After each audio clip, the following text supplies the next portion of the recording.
ஓம் நமோ தேவாய. ஓம் நமோ பகவதே வாசுதேவாய. ஓம் நமோ பகவதே வாசுதேவாய. நாராயணம் நமஸ்கிருத்ய நரம் செய்வம் நரோத்தமம் தேவீம் சரஸ்வதிம் வியாசம் ததோ ஜெயமுதிரேத். நஷ்டப்பிராயேஷு பத்ரேஷு நித்யம் பாகவத சேவையா பகவதி உத்தம ஸ்லோகே பக்திர் பவதி நைஷ்டிகி. 8.26வது ஸ்லோகம். शुक्लकृष्णे कदीह्यते जगत ह्ययते जगते जगत शाश्वते मते ये गयायात् यनावृद्धिम् अन्यया वर्धते पुनः. யாரோ ஒருத்தர் மொழிபெயர்ப்பு பொருளுரை படிங்க. சம்பூர்ண மாதாஜி படிங்க. படிக்கிறேன் கொஞ்சம். ஹரே கிருஷ்ணா. மொழிபெயர்ப்பு மற்றும் பொருளுரை வழங்கிய பக்தி வேதாந்த சுவாமி ஸ்ரீல பிரபுபாதருக்கு ஜெய். கருத்தின்படி இந்த உலகிலிருந்து செல்வதற்கு 2 வழிகள் உள்ளன. ஒன்று ஒளியில், மற்றது இருளில்.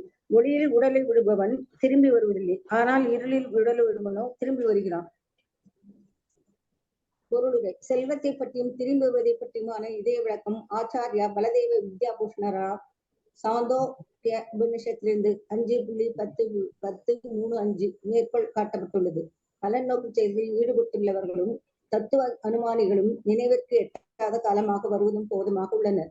உண்மையில் அவர்கள் மோட்சமடைவதில்லை, ஏனெனில் அவர்கள் கிருஷ்ணரிடம் சரணடைவதில்லை. ஹரே கிருஷ்ணா. சோ வேத கருத்து பகவானே என்ன சொல்றாருன்னா வேத கருத்தின்படி அப்படிங்கிறாரு. வேத கருத்துப்படி என்னன்னா 2 வழி இருக்காமா இந்த உலகத்துல இருந்து திரும்பி போறதுக்கு. ஒண்ணு இருட்டுல நைட்ல போறது, இன்னொன்னு பகல்ல போறது. நைட்ல போறவன் திருப்பி வந்துடுறான், ஆனா பகல்ல போறவன் வர்றதில்ல. சோ அதுக்கு பல்தேவ் வித்யாபூஷணர் சொல்றாரு, ஆக்சுவலி என்னன்னா தத்துவ கற்பனையாளர்களுக்கு எல்லாம் உண்மையில மோட்சம் கிடைக்கிறது இல்லையா. அவங்க சும்மா வராங்க போறாங்க. ஏன்னா பகவான்கிட்ட சரண்டர் ஆனாதான் மோட்சமே. லிபரேஷன் அப்படிங்கிறது, அதாவது நீங்க உடலெல்லாம் ஆத்மான்னு உணர்றது லிபரேஷன் தான். அதுக்கு அடுத்தது நீங்க போக வேண்டிய இலக்கு பிரம்மஜோதி. சோ கிருஷ்ணர்கிட்ட சரண்டர் ஆகாம நீங்க பிரம்மஜோதி நினைச்சு கூட பார்க்க முடியாது. அதனாலதான் பாத்தீங்கன்னா மாயாவாதிகள்லாம் அவங்க பிரம்மஜோதி போறது இல்ல. அவங்க ட்ரை பண்றாங்க, ஆனா அவங்களால பகவான்கிட்ட சரண்டர் ஆகாதனால அவங்க போக முடியாது. பட் அருவவாதிங்க சில அந்த மாதிரி இருக்கிறவங்க என்னன்னாக்க, அவங்க பகவான்கிட்ட சரண்டர் ஆவாங்க, ஆனா அவங்களுக்கு பகவான ஒளி வடிவுல வழிபடதான் பிடிக்கும். அந்த மாதிரி இருக்கிறவங்க பிரம்மஜோதிக்கு போவாங்க. சோ இந்த மாதிரி இந்த மாயாவாதிகள்லாம் அங்க போக கூட முடியாது அப்படின்னு சொல்லி பிரபுபாதிங்க தெளிவா சொல்றாரு. எஸ், அதுக்கு பல்தேவ் வித்யாபூஷணருடைய அந்த மேற்கோளை எடுத்து காமிக்கிறார். பலநோக்கு செயல் ஈடுபட்டிருக்கவங்க பாத்தீங்கன்னா யாரு அப்படின்னா கர்மயோகி, தத்துவ கற்பனையாளர்கள் ஞான யோகி. இவங்க எல்லாம் போயிட்டு போயிட்டு வந்துட்டு இருக்கிறாங்க. யாருமே கிருஷ்ணாட்ட அட்டைன் ஆகுறது இல்ல அப்படின்னு சொல்லி சொல்றாங்க.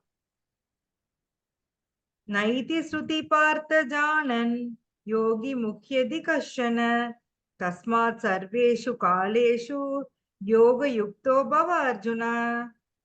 யாராவது படிங்க. பத்மா மாதாஜி நீங்க தான் படிங்க. ஹரே கிருஷ்ணா. அர்ஜுனா, இவ்விரண்டு பாதைகளையும் அறிந்துள்ள பக்தர்கள் ஒருபோதும் குழப்பமடைவதில்லை. எனவே எப்போதும் பக்தியில் நிலை பெறுவாயாக. பொருளுரை. ஜட உடலை விடும் பொழுது ஆத்மா மேற்கொள்ளக்கூடிய பல்வேறு பாதைகளினால் சஞ்சலமடையக்கூடாது என்று கிருஷ்ணர் இங்கே அர்ஜுனனுக்கு அறிவுரை கூறுகிறார். பரமபுருஷரின் பக்தன் எவ்வாறு தனது உடலை விடுவது, ஏற்பாட்டின்படியா அல்லது தற்செயலாகவா என்பதை பற்றி கவலைப்படக்கூடாது. பக்தன் கிருஷ்ண உணர்வில் திடமாக நிலை பெற்று ஹரே கிருஷ்ண உச்சாடனம் செய்ய வேண்டும். இந்த 2 பாதைகளையும் பற்றிய கவலை தொல்லை நிறைந்தது என்பதை அவன் அறிய வேண்டும்.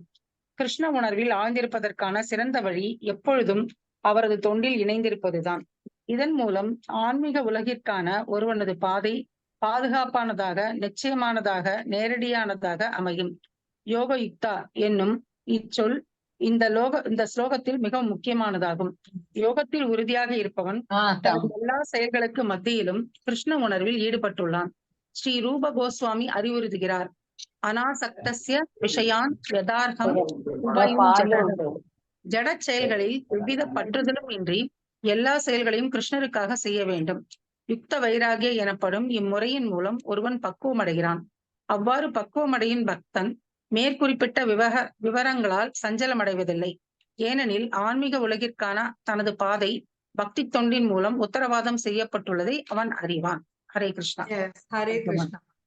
சோ பக்தனை பொறுத்த வரைக்கும் பாத்தீங்கன்னா இந்த 2 பாதை பத்தி குழப்பமே வேண்டாம். பகவானே வந்து தெளிவா சொல்லித்தராரு அர்ஜுனா கிட்ட. இதெல்லாம் உனக்கு இல்ல அர்ஜுனா, பக்தனுக்கு இது கிடையாது. அதனால எப்பவுமே பக்தியில் நிலை பெறுவாயா. கிருஷ்ணாவுடைய கிளீன் ஸ்டேட்மெண்ட் இல்லைங்களா? நமக்கு இது நம்பிக்கை தருது இல்லையா? நீ தேவையில்லாம நீ குழப்பிக்க வேண்டாம்.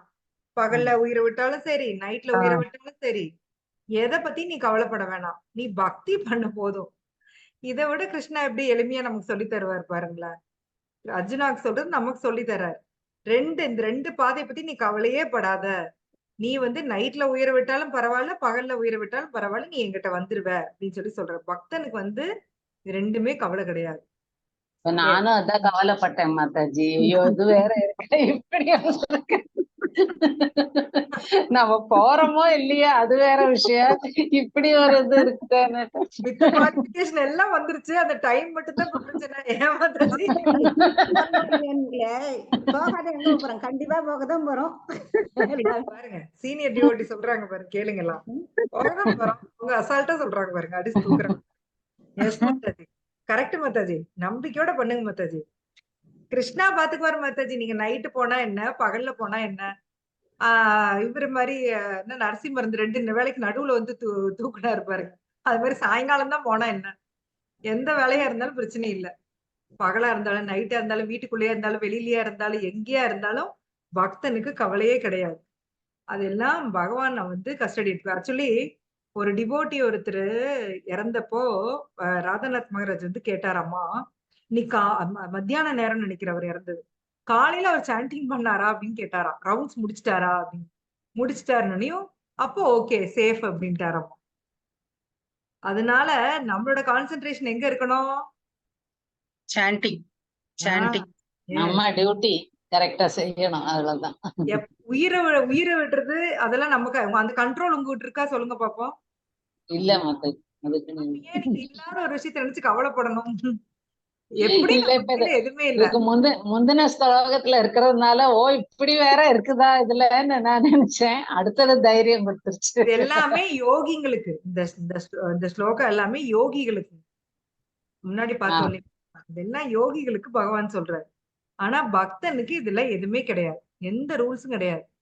நமக்கு வந்து ரூல்ஸே வேற, அந்த யோகிகளுக்கு ரூல்ஸே வேற. கர்ம யோகிங்களுக்கு ரூல்ஸ் வேற, ஞான யோகிங்களுக்கு ரூல்ஸ் வேற, பக்தி யோகிகளுக்கு ரூல்ஸ் வேற. கர்ம யோகிங்க என்ன ஃபாலோ பண்ணுவாங்க சொல்லுங்க? செய்யும் செயல்கள், அவர்கள் கர்மத்தை, அதான் அது என்ன, அவங்களுக்கு என்ன ரூல் ஃபாலோ பண்ணுவாங்க?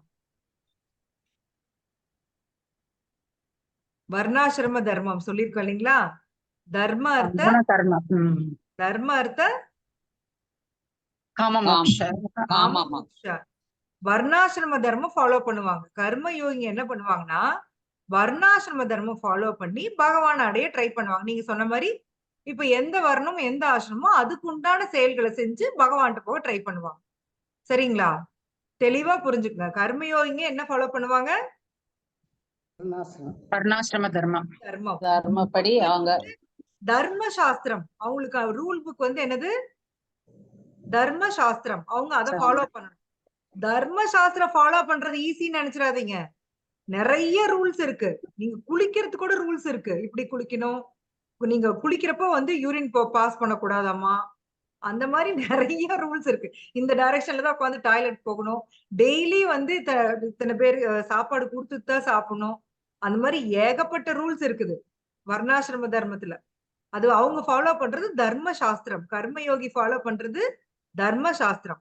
ஞான யோகி ஃபாலோ பண்றது என்னது? ஞான சாஸ்திரம் இல்லைங்களா? ஞான யோகி ஃபாலோ பண்றது ஞான சாஸ்திரம். அதுல அவங்களுக்கு என்னென்ன ரூல்ஸ், எல்லாருமே கண்டிப்பா ரூல்ஸ் ஃபாலோ பண்ணி ஆகணும். சரிங்களா? அவங்க இஷ்டத்துக்கு யாருமே எதுவுமே பண்ண முடியாது. சோ கர்ம யோகிக்கு இந்த ரூல்ஸ், ஞான யோகிக்கு ஞான சாஸ்திரம், பக்தி யோகிக்கு என்னது? பக்தி பக்தி தொண்டு. பக்தி. சாஸ்திரம், பக்தி சாஸ்திரம். பகவத்கீதை பாகவத்துல என்ன கொடுத்திருக்கோ நம்ம அதை ஃபாலோ பண்றோம் இல்லீங்களா? ஆமா. Yes or no? ஆமா. நம்மளுக்கு Yes. வந்து 9 விதமான பக்தி தொண்டு இருக்கு இல்லையா? என்னது? ஸ்ரவணம், கீர்த்தனம், கீர்த்தனம், ஸ்மரணம், ஸ்மரணம், அப்புறம் வந்தனம், பாதி சேவனம், சேவனம், நடுவுல விடக்கூடாது. ஆத்ம. ஸ்ரவணம், கீர்த்தனம், ஸ்மரணம், அப்புறம் பாத பாத சேவனம், சேவனம். பாத சேவனம், பாத சேவனம். வந்தனம், அர்ச்சனம், அர்ச்சனம், அர்ச்சனை. அர்ச்சனம், அர்ச்சனம், வந்தனம், தாஸ்யம், சாக்கியம், சக்கியம், ஆத்ம நிவேதம், ஆத்ம நிவேதனம். நிவேதனம். 9 விதமான பக்தி தொண்டு சொன்னோம். ஒண்ணு மிஸ் ஆகுதா? ஸ்ரவணம். அர்ச்சனம், வந்தனம், சிரவணம், கீர்த்தனம், ஸ்மரணம், பாத சேவனம், அர்ச்சனம், வந்தனம், தாஸ்யம், சக்கியம், ஆத்ம நிவேதனம். Yes correct. தாசியம், சக்கியம். இந்த ரெண்டையும் ஒண்ணா சேர்த்திட்டேன். சாரி. இந்த 9 விதமான பக்தி தொண்டு நமக்கு ப்ராசஸ் வந்து இந்த 9 விதமான பக்தி தொண்டு. அவங்களுக்கு வர்ணாசிரம தர்மம்னா நமக்கு வந்து இந்த 9 விதமான பக்தி தொண்டு. நாம ஃபாலோ பண்ண வேண்டியது பக்தி சாஸ்திரம். அவங்க ஃபாலோ பண்றது தர்ம சாஸ்திரம். ஞானி ஃபாலோ பண்றது ஞான சாஸ்திரம். தெளிவா புரியுதுங்களா? என்ன டிஃபரன்ஸ் அப்படின்னு? எல்லாரும் கிருஷ்ணாவை நோக்கிதான் கிருஷ்ணாவை அடையதான் ட்ரை பண்றோம். எல்லாருமே இப்ப நாமளும் செயல் செய்யறோம் கிருஷ்ணாவை அடையறதுக்கு. கர்மயோகியும் செயல் செய்யறாங்க, நாமளும் செயல் செஞ்சுதான் கிருஷ்ணாவை அடைய ட்ரை பண்றோம். ஆனா நாம ஃபாலோ பண்ற ரூல்ஸ் வேற. அதுதான் கர்மயோகிக்கும் பக்தி யோகிக்கும் டிஃபரன்ஸ். யாராவது உங்களுக்கு கேட்ட தெளிவா சொல்லுவீங்களா? தெரியுது. சொல்லிருவீங்க. பத்ம மாதாஜி சொல்லுங்க, கர்மயோகிக்கும் பக்தி யோகிக்கும் என்ன டிஃபரன்ஸ்? கர்மசாஸ்திரத்தை அவங்க ஃபாலோ பண்றாங்க. கர்மசாஸ்திரம் வந்து இந்த வர்ணாசிரம தர்ம தர்மங்கள். சாஸ்திரம் இல்ல, தர்ம சாஸ்திரம். தர்மசாஸ்திரம் அதுதான். வர்ணாசிரம தர்மசாஸ்திரத்தை தர்மம் ஃபாலோ பண்றாங்க. சரிங்களா? வர்ணாசிரமத்தை அவங்க ஃபாலோ பண்றாங்க. அவங்களுக்குன்னு அதுல ரூல்ஸ் எல்லாம் எல்லாமே இருக்கு. அதே மாதிரி பக்தி தொண்டு செய்பவர்கள் அதான் பக்தி சாஸ்திரத்தை ஃபாலோ பண்றாங்க. இதுல நவவிதமான பக்தி இருக்கு. இந்த நவவிதமான பக்தியை நம்ம ஃபாலோ பண்றோம். எஸ். பக்தி ரெண்டு தொண்டு பேருமே செயல் செய்யறோம், செய்யாம இல்ல. இப்ப நீங்க சொன்னீங்க கர்மயோகினா செயல் மூலமா பகவான் அடையிறது. கரெக்ட் தான். நாமளும் செயல் செய்யறோம் இல்லைங்களா? நாமளும் கிருஷ்ணாக்காக செயல் செய்யறோம். ஆனா ஏதோ அந்த அடிப்படை என்ன? அந்த அடிப்படை தான் மாறுது ரெண்டு பக்கமும். ம். அவங்க இதுல என்ன பக்தி அடிப்படையில செய்யறாங்க, நாம என்ன அடிப்படையில செய்யறோம். நம்ம பக்தி சாஸ்திரம் என்ன பக்தி. கொடுத்திருக்கோ அதுபடி செய்யறோம். ஆக்சுவலி நாம கர்ம யோகம் செய்யறது ரொம்ப ரொம்ப டஃப். அதை விட பக்தி யோகம் தான் ரொம்ப ஈஸி. நாம அதுலயே ஷார்ட் ரூட். ஒரு 10 அபராதம் சொல்லுங்க மாதாஜினா அதுல ஏதாவது ஷார்ட்கட் இருக்கா? கிருஷ்ணா கோவிந்தா இல்லைங்களா? நாம அப்பேற்பட்ட ஆளுங்க. நமக்கு எல்லாத்துலயும் ஷார்ட் ரூட் தான் வேணும். நம்மளால உண்மையிலேயே நேர் ரூட் கொடுத்தா நம்மளால போக முடியாது. சலிச்சு போய் பாதியில உட்கார்ந்துருவோம். என்னால முடியாது போப்பா, நீ என்னமோ பண்ணிக்கோ, எனக்கு எதுவுமே வேண்டாம், என்னால எது முடியுதோ நான் செய்யறேன் அப்படின்ட்டுருவோம். அதனாலதான் கிருஷ்ணா பார்த்துட்டு இதுக்கெல்லாம் தேராத கேஸ் அப்படின்னு சொல்லிட்டு தான் அவரே வந்து இந்த ஹரே கிருஷ்ணா மகா மந்திரத்தை கொடுத்துட்டு போயிருக்காரு. இத ஜபம் பண்ணுங்க போதும், என் குருவுக்கு தெரியும் நான் முட்டாள்னு, அதனால அவர் என்னை ஜபம் பண்ண சொன்னாரு அப்படின்னு சொல்லி அவர் சொல்றார் சைத்தன்ய மகாபிரபு. அவரு முட்டாளா என்ன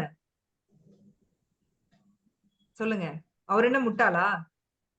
பகவானே பகவானே முழு நாலேஜ் இருக்கு அவருக்கு. அவரு சொன்னது நமக்காக சொல்றாரு. நம்மள சொல்றாரு. நம்மள சொல்றாரு. கரெக்ட். நமக்கு ஆக்சுவலா யாராவது முட்டாள் சொன்னா சுருன்னு கோவம் வந்துரும் இல்லைங்களா? என்ன எப்படி நீ முட்டாள்னு சொல்லலாம்? ஆனா அதான் உண்மை. எப்பவுமே உண்மையை நம்மளால ஏத்துக்க முடியாம கோவம் வரும் பாத்தீங்கன்னா. உண்மையிலே நம்மளாம் முழு முட்டாள்கள் தான். ஏன்னா நமக்கு இன்னும் இந்த நாம இருக்கிற இந்த உலகமே எதுவுமே ஃபுல்லா தெரியாது. அதுக்கப்புறம் நாம இங்க போய் மித்த உலகத்தையும் தெரிஞ்சு, ஆன்மீக உலகத்தை தெரிஞ்சு, கிருஷ்ணாவை பத்தி தெரிஞ்சு, கிருஷ்ணாவை பத்தி இன்னைக்கூட யாரோ கல்ல சொன்னாங்க கிளாஸ்ல, யாராவது ஒருத்தர் கிருஷ்ணாவை பத்தி எனக்கு எல்லாமே தெரியும்னு சொன்னாங்கன்னா அவங்கள நம்பவே நம்பாதீங்க. யாருக்குமே கிருஷ்ணாவை முழுசா தெரியாது. கடவுளை யாருக்கும் முழுசா தெரியாது, தெரிஞ்சுக்கவும் முடியாது. பக்தர்கள் கூட நீங்க வந்து சுகதேவ கோஸ்வாமி கேளுங்க, அவர் வந்து எனக்கு 20% தான் தெரியும் அப்படின்னு சொல்றாரு. எப்பேற்பட்ட சுகதேவ கோஸ்வாமி பக்கா அவர் பேசுறாரு பகவானோட பாஸ்ட் டைம் பேசிட்டே இருக்காரு. 10th கேண்டோ பாத்தீங்கன்னா அத்தனை புக் இருக்குது. அவரே வந்து எனக்கு அவ்வளவுதான் தெரியுங்கிறாரு. நீங்க போய் ரூப கோஸ்வாமி கேட்டு பாருங்க. அவரும் சொல்லுவாரு, எனக்கு கிருஷ்ணா பத்தி ஒரு 10% தான் தெரியும் அப்படிம்பாரு. நமக்கெல்லாம் இப்ப கிருஷ்ணா பத்தி என்ன தெரியும் சொல்லுங்க? Minus point. எஸ். அவ்வளவுதான் நமக்கு தெரியும். அதுக்கே எனக்கு தெரியும், எனக்கு தெரியும் நாம வந்து பெருமை அடிச்சுக்கிறோம். இல்லையா? எனக்கு இந்த ஸ்டோரிஸ் எல்லாம் தெரியும் மாதாஜி. கிருஷ்ணாவோட லீல நீங்க சொல்றதுக்கு முன்னாடி நாங்க டக்கு டக்குன்னு சொல்லிடுவோம். உங்களுக்கு எல்லா லீலையும் தெரியும். ஆக்சுவலி நம்மளுக்கு ஒண்ணும் தெரியாது. நாம எக்ஸ்டர்னலா எல்லாத்தையும் தெரிஞ்சு வச்சிருக்கிறோம். அதோட இன்டர்னலான டீப் மீனிங் நமக்கு எதுவுமே தெரியாது. அது வந்து ஒரு ஆச்சாரியா சொல்லித்தரார். பாகவத்துல சொல்லித்தராங்க. ஆக்சுவலி அந்த பீஷ்மருக்கும் பகவானுக்கும் நடக்கிற அந்த லீலை கூட பாத்தீங்கன்னா பிரபுபாத் பின்னி பல்ல எடுத்திருப்பாரு. அந்த பர்பட்லாம் அவ்வளவு அழகா எக்ஸ்பிளனேஷன் கொடுத்திருப்பாரு. படிக்க படிக்க நம்மளுக்கு வந்து அவ்வளவு ஆசையா இருக்கு. 2 பேருக்கு நடுவுல அந்த அன்பு பரிமாற்றம் வந்து அவ்வளவு அழகா சொல்லி கொடுத்திருக்காங்க. ஆக்சுவலி மகாபாரதத்துல வேற மாதிரி கொடுத்திருப்பாங்க. பட் பாகவதம் வந்து பக்தி சாஸ்திரம். இதுல வந்து பீஷ்மருக்கும் பகவானுக்கும் நடக்கக்கூடிய அந்த வீரிய ரசா, அந்த இன்ட்ராக்ஷன்ஸ், அதான் அந்த பகவான் வந்து அந்த பீஷ்மர் கடைசியா என்ன ஞாபகம் வச்சுக்க விரும்புறாருன்னா, பகவான் அந்த போர்க்களத்துல தலைமுடியெல்லாம் களைஞ்சிருக்குது. அவரோட அந்த ஷால் கீழே விழுந்துருச்சு. அந்த போர்க்களத்து புழுதி எல்லாம் முகத்துல அப்பி இருக்கு. அந்த சக்கரத்தை தூக்கிட்டு ஓடி வர்றாரு இல்லைங்களா? அந்த ஃபேஸ ஞாபகம் வச்சுக்கணும்னு கடைசியா கேக்குறாரு பீஷ்மா. எனக்கு இந்த முகம் ஞாபகம் வரணும் அப்படின்னு கேக்குறாரு. என்ன ஒரு இது பாத்தீங்களா? சோ அவங்களுக்கு நடக்கக்கூடிய இந்த பக்தர்களுக்கு நடக்கக்கூடியதை நம்ம கேக்குறப்போ, அவங்களுக்கு நடுவுல இருக்கிற உரையாடல், அவங்களுக்கு நடுவுல இருக்கக்கூடிய இந்த அன்பு பரிமாற்றம். சோ இதெல்லாம் வந்து நமக்கு இப்படியெல்லாம் இருக்கும். இப்படி ஒரு விஷயம் இருக்கு. இதுல ஒரு ஹையஸ்ட் பிளஷர் இருக்குது அப்படிங்கறதே வந்து பாகவதம் படிக்கிறப்ப தான் நமக்கு தெரியுது. இல்லைங்களா? பாகவதம் படிக்கிறப்ப தான் இப்படி ஒரு கோணமே நமக்கு தெரியுது. நேத்துனாவும் நம்ம டிஸ்கஸ் பண்ணோம். யுதிஷ்ட மகாராஜா பொய் பேச மாட்டேன்ட்டாரு. அதே யுதிஷ்ட மகாராஜா அரசவையை கூப்பிட்டிருக்காரு. கூட்டி வச்சுட்டு நம்ம என்ன காரணம் சொல்லி கிருஷ்ணாவை நிறுத்தி வைக்கலாம்? எனக்கு உடம்பு சரியில்லைன்னு நான் சொல்லட்டுமா? இல்ல நம்ம இந்த ரீசன் சொல்லாமா? தன்னோட மினிஸ்டர்ஸோட உட்கார்ந்து டிஸ்கஸ் பண்றாரு. கிருஷ்ணாவை நம்ம விடக்கூடாது.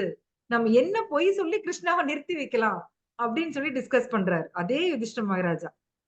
சோ அது பக்தர்களுக்கும் அவருக்கும் நடக்கக்கூடிய அந்த அன்பு பரிமாற்றம் பாத்தீங்கன்னா டாப் கிளாஸ். சோ அதோட ஒரு கிளிம்ஸ் தான் நம்ம வந்து பாகவத்துல பாக்குறோம். ஆனா அத கேக்குறப்ப நம்மளுக்கு அவ்வளவு ஒரு சந்தோஷமா இருக்கு இல்லைங்களா? அவ்வளவு ஒரு ஹாப்பினஸ் வருது. அப்போ அதோட ஒரிஜினல் இது தெரிஞ்சுன்னா எப்படி இருக்கும்? அந்த ஒரிஜினல் பிளஷர் எப்படி இருக்கும் யோசிச்சு பாருங்க. எப்படி இருக்கும்? அப்படியே வெயிலுக்கு குளு குளு குளுன்னு ஐஸ்கிரீம் சாப்பிடுற மாதிரி இருக்கும்.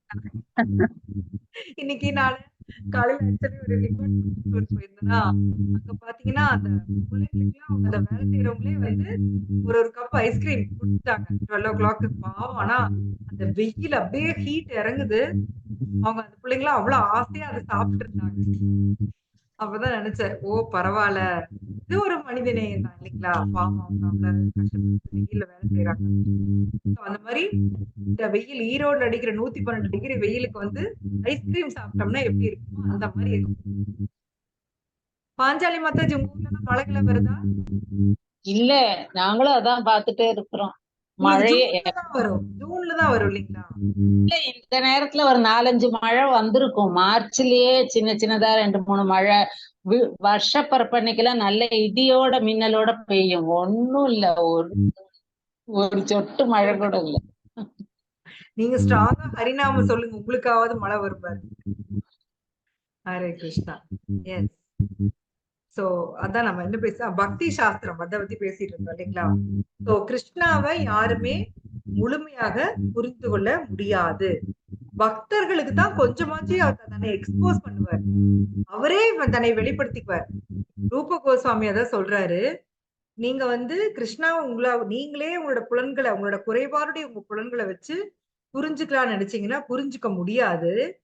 என்ன பண்ணும்னா உங்களுடைய புலன்களை பகவானோட சேவையில ஈடுபடுத்துங்க. அப்ப என்ன நடக்கும்னா ஸ்வயம் ஏவ ஸ்புரத்தியத, தன்னைத்தானே அவரே வெளிப்படுத்திக்குவாரு. அதக ஸ்ரீகிருஷ்ண நாமாதி நபவேத் கிராகியம் இந்திரியை சேவான் முகேகி ஜிஹ்வாதவ் ஸ்வயம் ஏவ ஸ்புரத்தியத.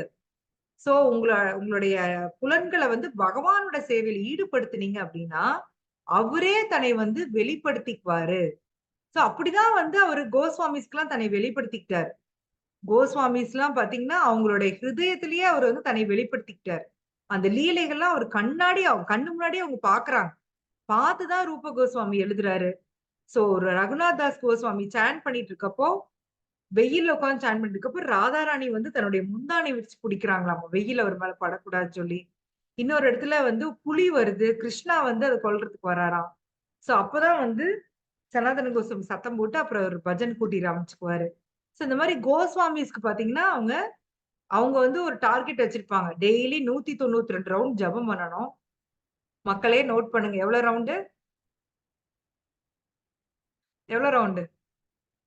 92 192 ரவுண்டு. 192 தடவை இல்ல. 192 ரவுண்ட் ஜபம் பண்ணணும். தண்டவத் பரிக்கிரமா பண்ணணும். பகவானுடைய அது சனாதன கோஸ்வாமி கோவர்தனகிரியை டெய்லி தண்டவத் பரிக்கிரமா பண்ணுவாராம். தண்டவத் பரிக்கிரமா தெரியும் இல்லையா உங்களுக்கு? சாஷ்டாங்க நமஸ்காரம் பண்ணிட்டு அந்த இடத்துல இருந்து எந்திரிச்சு மறுபடியும் எஸ் அப்படி பண்ணுவாராம். இதெல்லாம் பண்ணல அப்படின்னா அவங்களுக்கு வந்து அந்த டே வந்து டேவா இருக்காது. அவங்களோட முழு நேர வேலையே அதுதான். ஆனா யோசிச்சு பாருங்க, அவங்க வாழ்ந்த வாழ்க்கை எவ்வளவு ஒரு அருமையான வாழ்க்கை. நாமெல்லாம் இன்னைக்கு வந்து பணத்தை தேடிக்கிட்டு வந்து பாத்தீங்கன்னா அந்த ஒரு கண்ணை கட்டி விட்ட குதிரை மாதிரி ஓடுன்னு ஓடுறாங்க. ஹாஸ்பிட்டல் டாக்டர்கிட்ட போய் பார்க்கணும்னா கூட டைம் இருக்காது. ஓடுன்னு ஓடி one fine day take off ஆகி போய் சேர்ந்துடுறாங்க. ஒரு பயங்கர பணம் சம்பாரிச்சு வைக்கிறாங்க. ரூம் நிறைய பணம் வச்சிருக்காங்க. ஆனா அவங்க ஹாப்பியா இருக்காங்களா? ஆனா கோஸ்வாமிஸ் ஒரு மரத்துக்கு அடியில 2 நாளைக்கு மேல தங்க மாட்டாங்க. ஏன்னா அந்த மரத்து மேல சொந்தம் கொண்டாடிடுவாங்க. ஒரு கௌபீனம் மட்டும்தான் அவங்களுக்கு சொந்தமா இருந்தது. அவங்கள மாதிரி ஹாப்பியஸ்ட் பர்சன் இந்த உலகத்திலே யாரும் கிடையாது. அப்படி ஒரு லைஃப் வாழ்ந்துட்டு போனாங்க. சோ உண்மையான ஹாப்பினஸ் எங்க இருக்கு அப்படின்னு பாத்தீங்கன்னா அது கிருஷ்ணா கான்சியஸ்ல மட்டும்தான் இருக்கு. நான் எழுதி வேணாலும் தரேன். இந்த பௌதிக உலகத்துல வேற எதுலயுமே ஹாப்பினஸ் வராது. நாம இப்ப கிளாஸ் கேட்கிறப்போ கிருஷ்ணா பத்தி டிஸ்கஸ் பண்றப்போ பக்தர்களை பத்தி டிஸ்கஸ் பண்றப்போ வர்ற ஹாப்பினஸ் பாத்தீங்கன்னா வேற எங்கேயுமே கிடைக்காது. இதுதான் ஹையஸ்ட் ஹாப்பினஸ். மித்தபடி பௌதிக உலகத்துல உங்களோட அச்சீவ்மெண்டா நீங்க நினைக்கிறது எல்லாமே டெம்பரரி ஹாப்பினஸ். கொஞ்ச நேரம் இருக்கும், அப்பவே போயிடும். ஆனா இது மட்டும்தான் நிரந்தரமா உங்களோட பேங்க். அப்ப பாஞ்சாலி மாதாஜி, பத்மா மாதாஜி இவங்களாம் தான் வீடியோல வந்திருக்காங்க. நான் மத்தவங்க பேர் சொல்ல மாட்டேன். அவங்களோட பேங்க் அக்கவுண்ட்ல வந்து இந்த 1 hour பக்திக்காக அவங்க ஸ்பெண்ட் பண்ண 1 hour வந்து ஆட் ஆயிருக்கும். பிக்கி பேங்க்ல வந்து ஒரு ரூபா போடுற மாதிரி ஆட் ஆயிருக்கும். இது வந்து யாருமே அழிக்க முடியாது. சோ நீங்க பக்திக்காக ஸ்பெண்ட் பண்ற ஒவ்வொரு நிமிஷமும் உங்களுக்கு வந்து ஒரு பெரிய இன்வெஸ்ட்மெண்ட் மாதிரி. அதே நீங்க பௌதீக வாழ்க்கைக்காக நீங்க ஸ்பெண்ட் பண்ற பணம் டைம் எல்லாம் என்னன்னா போயிட்டே இருக்கும்.